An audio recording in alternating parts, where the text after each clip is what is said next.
জাকাত একটি ফরজ বিধান, তবে তা সকলের উপর ফরজ নয়, কেবল স্বাধীন, প্রাপ্তবয়স্ক ও সম্পদশালী মুসলিমের জন্য ফরজ। আসসালামু আলাইকুম ওয়া রাহমাতুল্লাহি ওয়া বারাকাতুহু।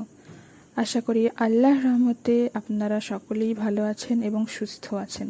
ইসলামে 5টি স্তম্ভ কালেমা, নামাজ, রোজা, জাকাত, হজ। এই 5টি স্তম্ভের মধ্যে জাকাত হলো অন্যতম।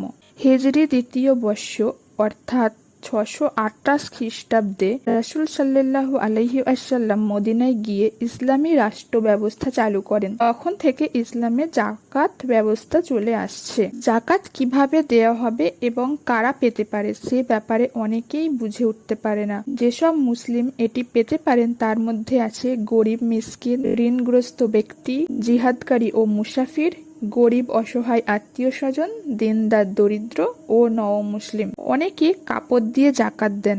মুফতি আবদুল্লাহ বলেন, কাপড় দিয়ে জাকাত দেওয়া ঠিক হলেও উত্তম নয়, কারণ যেটা তাদের উপকার হবে সেটা দিয়ে জাকাত দেওয়া উত্তম। হয়তো তাদের এই সময় কাপড় লাগবে না, বরং খাবার লাগবে বা কারো ঔষধ লাগবে, আবার কারো নগদ অর্থ প্রয়োজন। তাই নগদ অর্থ দিয়েই তাদের সহায়তা করা দরকার, যেটার দ্বারা নিজেদের প্রয়োজন মেটাতে পারে।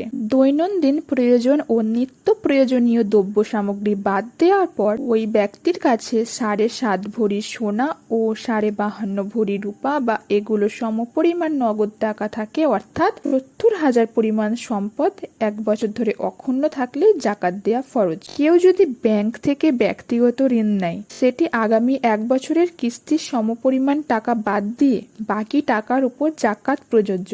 আবার টাকা পয়সা ব্যবসায় না লাগিয়ে এমনি রেখে দেয়, তাতেও জাকাত ফরজ হয়। কোনো মৃতের সম্পদ থেকে অনাদায়ী জাকাত আদায় করা আবশ্যক নয়, তবে যদি মরার আগে তার জাকাত আদায়ের জন্য ওসিয়াত করে যায়, তখন ওয়ারিসদের জন্য তার পক্ষ থেকে জাকাত আদায় করতে হবে। আপনারা যদি আমাদের চ্যানেলটি সাবস্ক্রাইব না করে থাকেন তাহলে সাবস্ক্রাইব করে পাশে থাকুন।